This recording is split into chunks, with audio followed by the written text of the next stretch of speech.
Hey everyone, how's it going? I'm Trunath with esportstalk.com, and today we're going to be going over our E-ssessment on Ironsight, a relatively new multiplayer FPS developed by Whipple Games and published by Aeria Games. It's currently only available on PC, and the open beta was launched on February 2nd of 2018. As always, remember, E-ssessments are our way of looking at a game's esports potential, usually early on in its life cycle. So please keep in mind that these games can change drastically from the time an E-ssessment takes place. You'll also notice, from here on out, we're changing the cost category in E-ssessments to business model.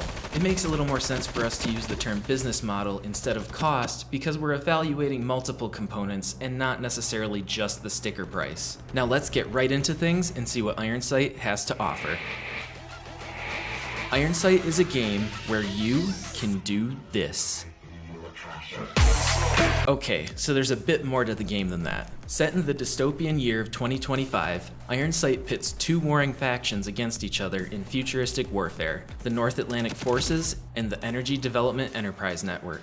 The game is match-based, where players will be assigned to one of these two groups and fight it out with the opposition in different combat zones with potentially different objectives. Players can create 3 different loadouts with their choice in weapons, attachments, equipment, kill streaks, and skills, and use them in a variety of multiplayer matches. There are 3 different ways you can play: missions, matches, and ranking battles. Missions include a few different AI-based match variants you can play for rewards. Matches pit 2 teams of human players against each other in a variety of classic and new game modes, and playing ranking battles can improve your in-game ranking, but they are only available in Search and Destroy for now. Ironsight looks and plays like a hybrid of CSGO and Call of Duty, but is that a good thing? Let's find out.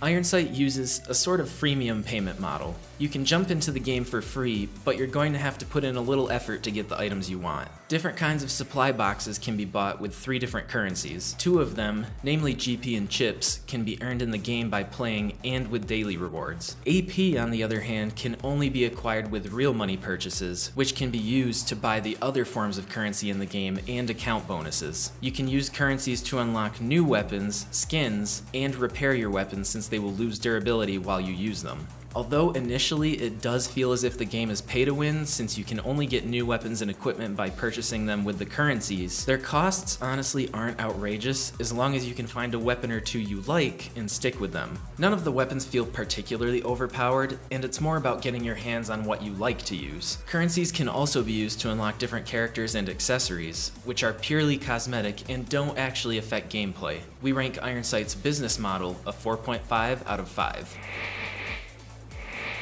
Ironsight's gameplay feels fluid and well put together. It has the polish you would expect from the biggest shooter games out there and feels relatively balanced. However, on very rare occasions, we did actually run into a few texture bugs that made matches almost unplayable. This only happened for a day or 2 and was presumably due to a bad patch, but we haven't seen the issue since then. That single bug aside, we really don't have too much to complain about, and bugs are to be expected this early on for a game anyways. It's definitely a fun game to play, and the combat feels very refined. We rate Ironsight's gameplay a 4.2 out of 5. Match-based games always seem to have a good level of replayability because they make you want to constantly improve so you perform better in later matches. This game will infuriate you at times, like the best of the shooters out there, but man is it a good feeling when you get into a match and perform well. It really keeps you wanting to go back for more. The game also has time-gated fun boxes you can open for free currency, daily rewards, and a slew of challenges to complete for additional currency. These systems were obviously devised to keep you coming back and reward you reasonably well for doing just that. We rate Ironsight's replayability a 4 out of 5.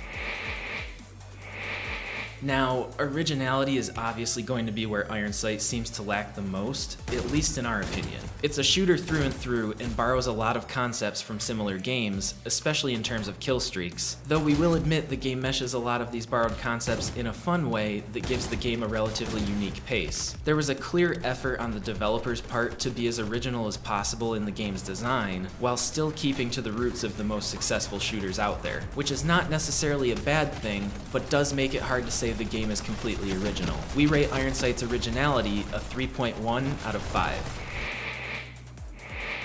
Through its variety of maps and game modes, Ironsight seems to offer the iconic viewership experience. Each map has various routes and pathways with different strategies for angling grenades and using kill streaks, offering a non-repetitive experience for those tuning in. Most importantly, it's not difficult to understand what's taking place throughout the game. Although the game feels action-packed and hectic while playing it, from an observer's standpoint, you definitely feel like you can comprehend what's happening. A few of the kill streaks might be hard to grasp if you've never played the game firsthand, but ultimately the game is very watchable. We rate Ironsight's watchability a 4.4 out of 5.